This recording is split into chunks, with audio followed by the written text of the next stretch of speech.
Last week, the D.C. Court of Appeals heard oral argument debating whether or not the Environmental Protection Agency has the authority to regulate carbon emissions. Despite overwhelming scientific evidence that demonstrates the link between automobile carbon emission and environmental impact, corporate interests are posing yet another serious challenge to the EPA in performing its function. In the absence of Congress passing a credible and comprehensive bill that will require economy-wide cuts in emissions, corporate polluters will remain in position to create obstacles to the EPA in achieving its mandate. It's a difficult thing to reduce pollution from creating energy and all the different ways that we create greenhouse gases in this country. This was the case in 2007. The boss of the EPA at that time was President Bush, who was a climate denier. While the Bush administration claimed to follow sound science, there is evidence that in fact it ignored, suppressed, and misrepresented information that was being generated by the EPA. In 2008, after a congressional investigation revealed that the administrator of the EPA, Stephen Johnson, had tried to block the efforts of 17 states to reduce their greenhouse gas emissions, Johnson came under investigation for allowing the Bush administration to improperly interfere with EPA's decisions. Johnson was interrogated in 2008 by the Congressional Oversight Committee led by then-Chairman Henry Waxman.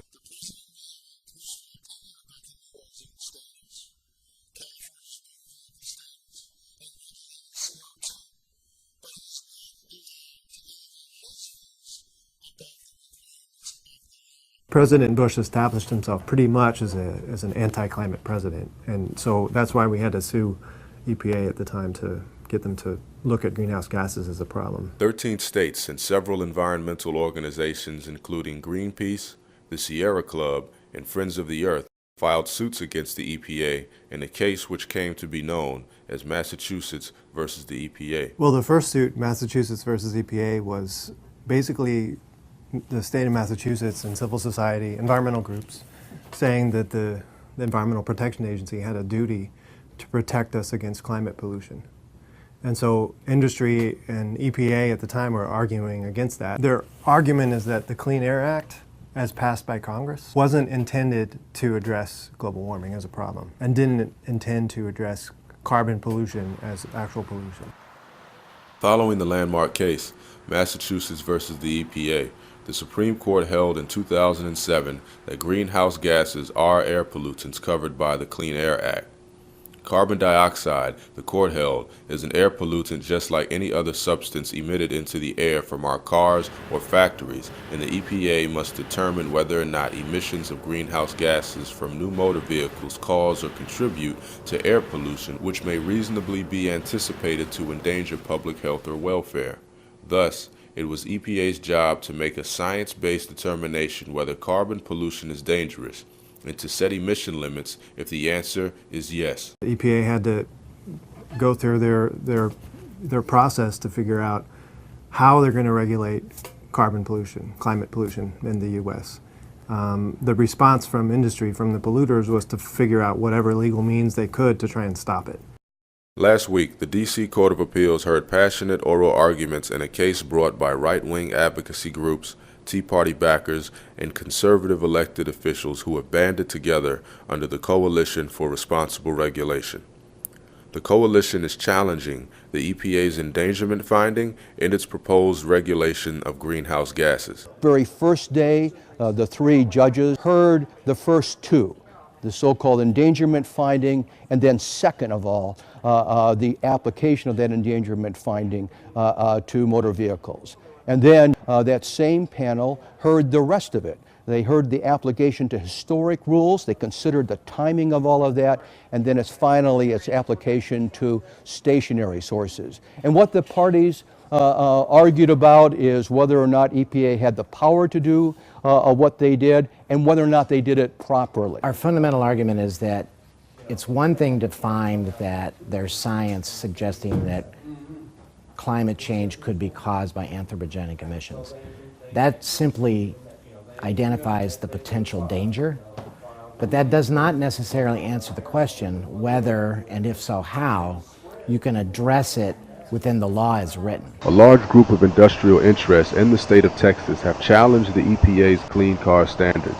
None of these challenges directly relate to the vehicle emission standards themselves, and none of the auto manufacturers that must actually comply with the clean car standards are challenging them.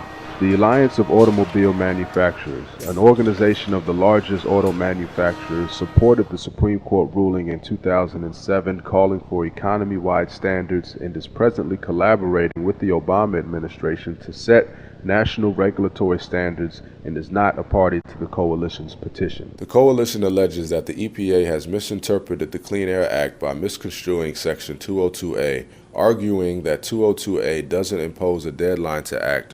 202A says that the EPA shall, and the coalition argues in part that shall sometimes means should, will, or may. Petitioners have provided three plausible alternative interpretations of the Act that would not lead to absurd results. And EPA was asked pointedly and repeatedly whether that prevented them from resorting to the absurd results in administrative necessity doctrine. Why do you resort, or why do you turn to a doctrine of last resort when there are alternative reasonable interpretations? The coalition's petition denounces the EPA's attempt to require new, large industrial sources to deploy modern or best pollution controls for the greenhouse gases discharged while excluding small emitters. If the tailpipe rule triggers regulation, or the timing rule requires that regulation to be projected on to stationary sources, the object of the tailoring rule was to eliminate a number of sources which would be regulated.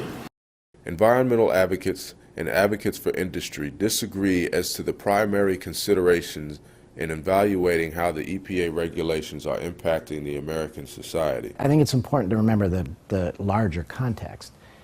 If EPA is going to regulate to address the emissions, but the cost of those regulations are going to be borne by all of us, if your energy bills are going to go up substantially, double, maybe even triple, then everybody has a real stake in the cost of doing this. And all we're really arguing is that if EPA is going to do this, the public should get a fair assessment of both what it's going to cost us and what benefit all these regulations are going to have. If you're to focus on the most important problem, it is global climate disruption and the possibility that there's going to have to be a mass migration of humans to figure out where we're going to be able to live comfortably. There is no constitutional right to a clean, pollution-free environment, to an adequate standard of living, to water even. However, the rights of people, and by extension, corporate persons, to profit and have unfettered access to a free market is constitutionally protected, a part of what it means to be an American.